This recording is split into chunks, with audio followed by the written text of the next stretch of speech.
สบายดีพี่น้องวันนี้เนาะมาพบกับบ่าวฮิโดคนโกสุริโยบันทาวิตกุไปด่าเงินที่ใส่กับบ่มีเนาะแล้วก็มาพบกับบ่าวบอดคนโกหากินน้ำคนโง่วิตกุไปด่าเงินที่ใส่กับบ่มีพี่น้องเลยเนาะถือว่า2 คน2ไอ้น้อง2สไตล์ถือว่าโอ้อุกใจพี่น้องเลยเนาะมานเพิ่นว่าบ่าวฮิโดมื้อนี้ว่ามานดีอกดีใจหลายเพิ่นว่าเนาะหลังจากที่ว่าได้ลาสิกขาออกมาแต่วัดแต่ว่าเนาะมื้อนี้ก็ถือว่าทั้งผู้สาวมาเยี่ยมมายามพี่น้องเนาะผู้สาวก็มากินข้าวห่วมผ้ามากินปลาห่วมถวยมากินกล้วยห่วมบีเนาะมากินปีห่วมห่วงมาเสียงดวงเสียงสตาห่วมกับบ่าวฮิโดมื้อนี้ก็ยิ้มเป้อไอ้บ่าวฮิโดถืออกถือใจหลายมื้อนี้ก็บ่าวสร้างก็เป็นผู้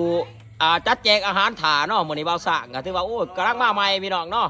บ่าวสร้างนี่ถือว่ามาแทนบ่าวตาน้อยเนาะกำลังปัดเนาะมีหยังก็ฝากติดตามบ่าวสร้างเด้อพี่น้องเอ้ยแต่บ่าวบอดนี่บ่สนน้ำไผงมอย่างเดียวพี่น้องถือว่า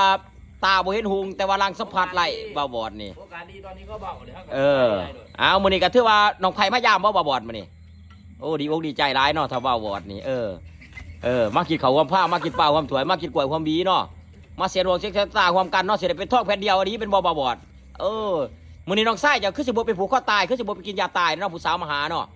คือสิดีอกดีใจแห้งพี่น้องพูดไปหากันอีกแล้วพี่น้องพูดอยู่บุญไก่ซิดขนาดพี่น้องเลยเนาะพูดพี่น้องพี่น้องเลยดีๆผู้สาวเพิ่นเด้อไปแล้วพี่น้องไปแล้วพอปูก็เฮ็ดของกินอยู่ถ้ามาคลิปนี้ก็อย่าลืมฝากกดไลค์กดแชร์ด้วยพี่น้องกดติดตามเพื่อเป็นกำลังใจเนาะบ๊ายบายเจอกันคลิปต่อไปโอ้ยิ้มเปื่อยอยู่บ่เท่ากันปูวะ